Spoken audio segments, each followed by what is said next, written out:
Hello, everybody. Today we're going to read a story about the moon. It's called Moon's First Friends, One Giant Leap for Friendship.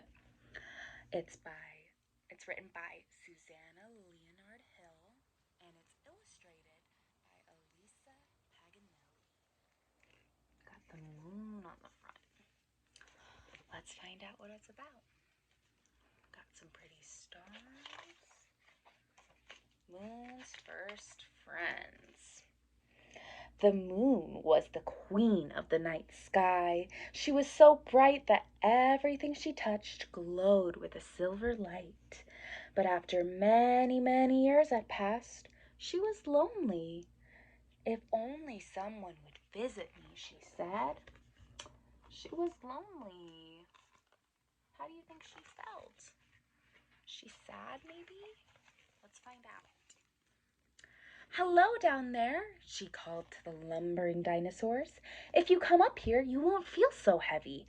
You will feel lighter than air." But the dinosaurs stayed where they were.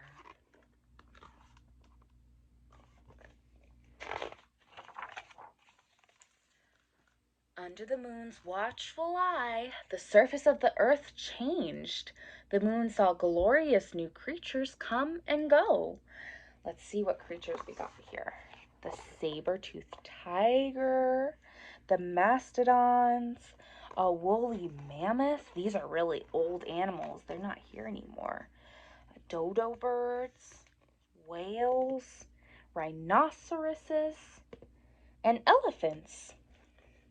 But they all stayed earthbound and rarely looked up to her in the night sky. She looks sad.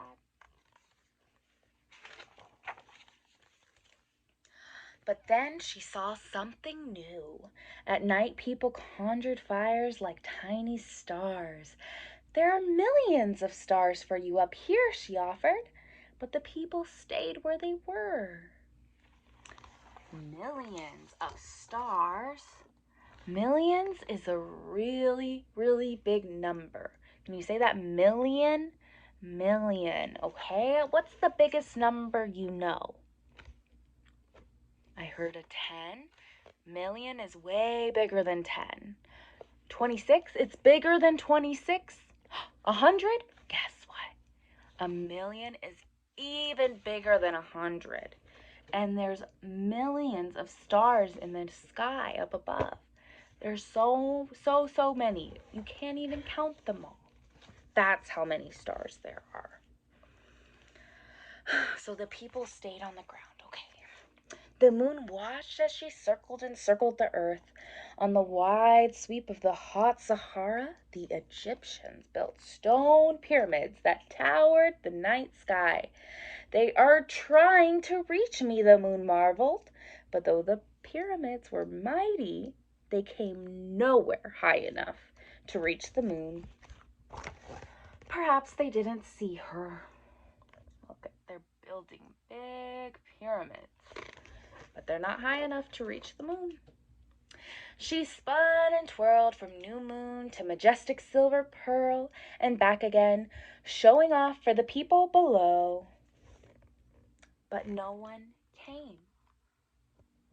Look at that.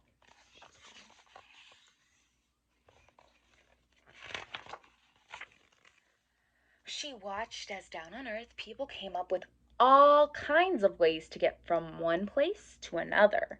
But they did not sail or drive or cycle or float to the moon. They did not. Then, on a windy day in North Carolina, the first airplane flew above the beach. "You're doing great," encouraged the moon. "You just need to fly a little bit higher." But the people on Earth only traveled to visit one another. Was it possible that they didn't know where she was? Okay, the book said the people on Earth only traveled. What does it mean to travel? Let's see if the book gives us some clues. Let's see, we talked about sailing in a boat, driving in a car, riding on a bicycle, or floating in an air balloon, or flying in a plane? What do all those things do? What do they do? Let's see, in the book earlier it said people came up with all kinds of ways to get from one place to another. So they're going from one place in these things to another. You can go in a boat from one place to another. And that's another word for travel. That's a way to describe travel. They're traveling from one place to another. That's what travel means. But they're not traveling to the moon. At high noon, the moon slipped purposely between the earth and the sun, blocking all of the daylight. Then she slid again, allowing the sun to shine through. No one could have missed that, she said. So for a couple seconds, she blocked all the sun's light. But still, no one ventured away from the earth. Would she ever have a visitor?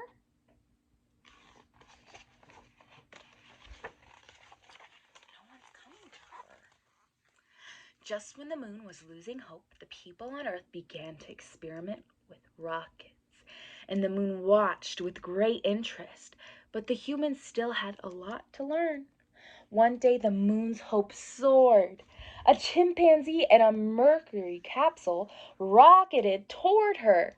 A visitor, at last. A chimpanzee, do you see that? He's flying in a rocket.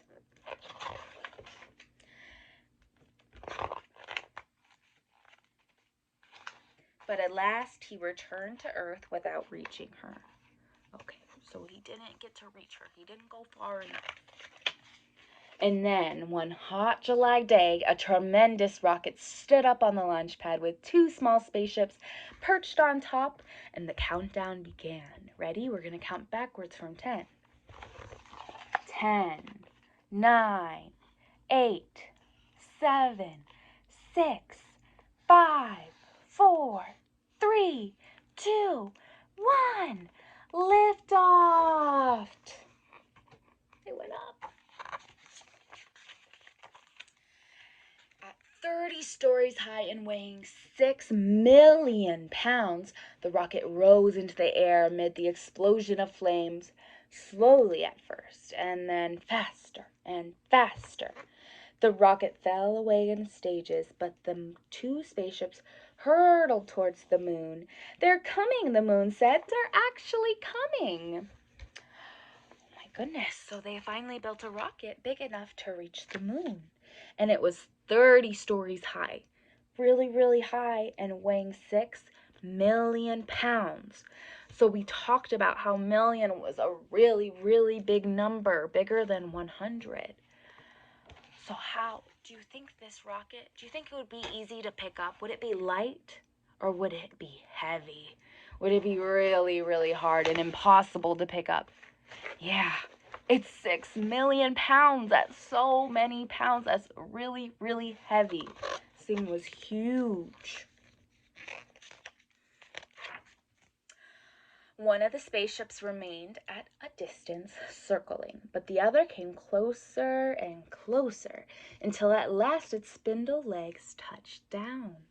"Welcome," she greeted to the men who emerged from the ship. Look, they landed on the moon. There's her eye. They're so close. The astronauts walked across her surface with great bounding steps that made her dust bloom. They seemed delighted with how far they could travel with each stride. So that's that word again, travel. So this time they're walking to travel. They're traveling to one place to another on the moon. The moon gave them gifts of moon rocks and dust. "Take these back to Earth. I can't visit you. Then, even though I can't visit you, a part of me will be there." The men left her a present in return, a handsome plaque that read, "Here, men from the planet Earth first set foot upon the moon. In July of 1969, we came in peace for all mankind. So right there, that's a plaque. You see that rectangle? That's a plaque. Plaques people use to give others information so you can read a plaque and understand. We usually put plaques on very important things. So they put a plaque on the moon so that everybody would know when they came. Sometimes we see plaques at museums or in front of picture frames because they let people know what about whatever they're in front of. So, since this plaque's in front of the moon, it lets them know about their trip to the moon. That's a plaque. All right. They also left her a beautiful flag with red and white stripes and a scattering of white stars on the blue background. They left her the American flag as well. Too soon, the astronauts had to leave. Goodbye, said the moon as their ship floated away into the starry distance. Come back any time. She sighed with happiness. At last, someone had visited her. So they went back home, but she's happy. And now she had hoped that it would happen again and again. Maybe one day you will visit her.